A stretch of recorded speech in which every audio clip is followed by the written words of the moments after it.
The following is a semi-professional... fuck it, read it yourself.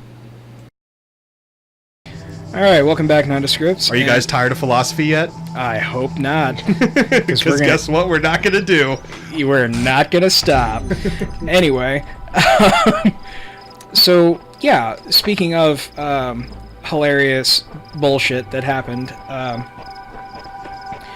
so my hospital stay wasn't particularly nasty, but I definitely got the sensation that the people there definitively wanted to help me.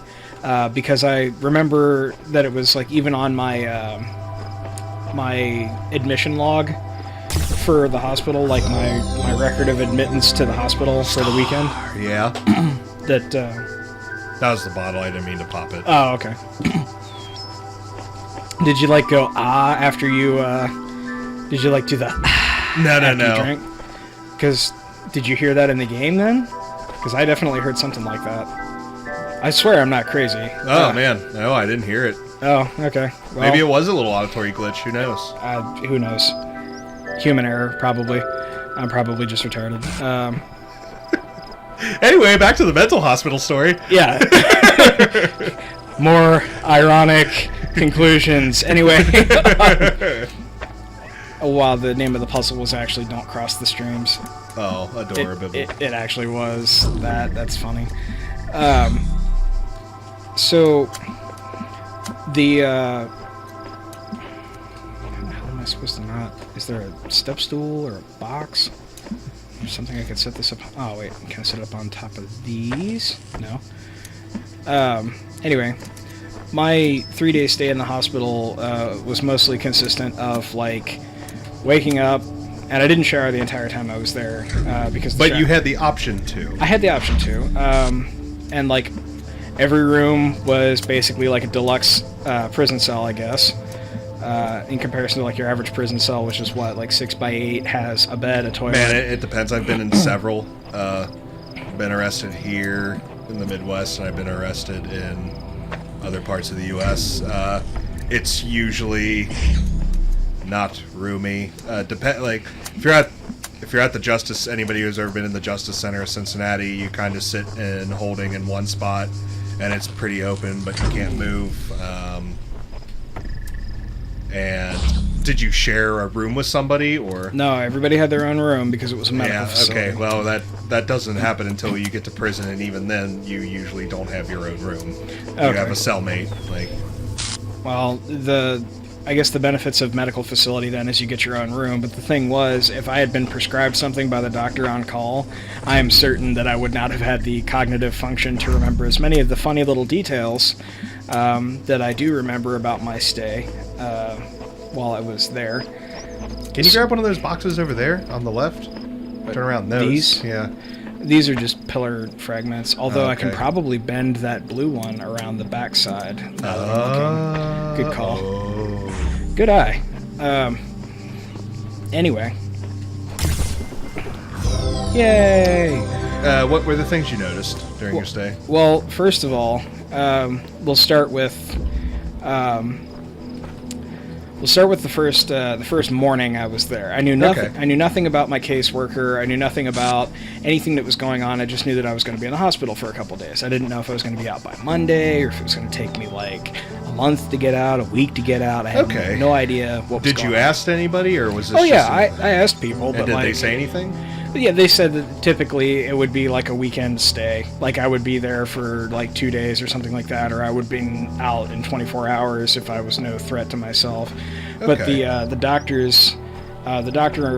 who was supposed to work that floor was not my actual psychologist or psychiatrist. Like he wasn't assigned just to me, so he kind of like dismissed my case and just sort of like let me sit in the building for 3 days until my actual doctor came back, like the doctor that was assigned specifically to me. Yeah. Well, and I'm not trying to defend him, but I work again the American hospital system. No. Malpractice would have been like huge thing, and like anybody could have called him on it. It wouldn't have necessarily have been me. Yeah. But like anybody on the ward could have called him on it. But the thing that I found most amusing is that the doctor that was assigned to me, his last name was Carroll. It wasn't spelled the same as Lewis Carroll, Okay. but his last name was Carroll. It was just still one of those like.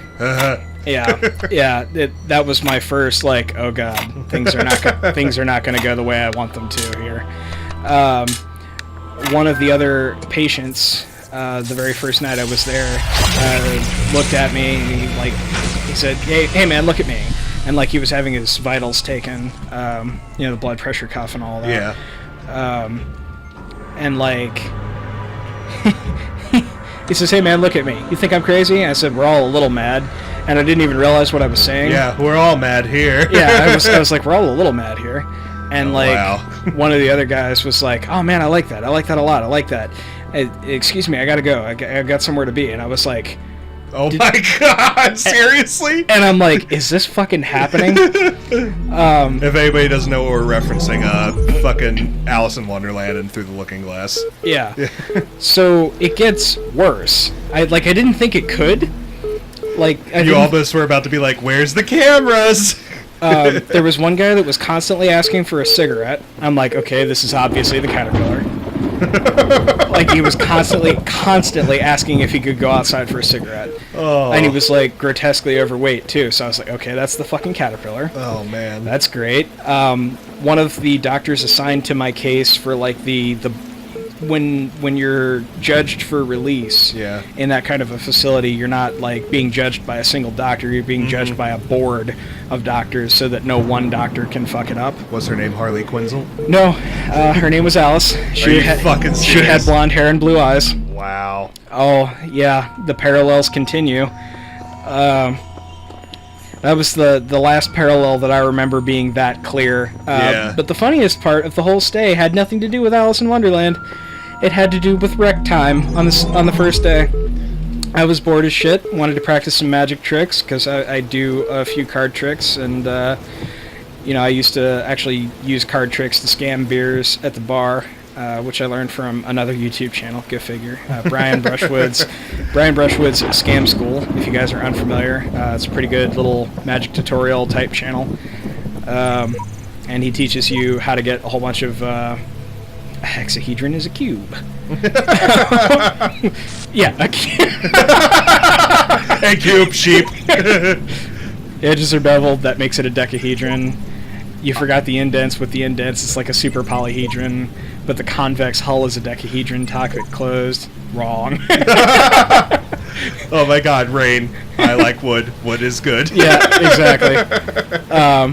So anyway, So my doctor, Dr. Carroll, and all of those parallels, all of this paled in comparison to what I discovered at the rec center, right? Like there's this small mess room. Yeah.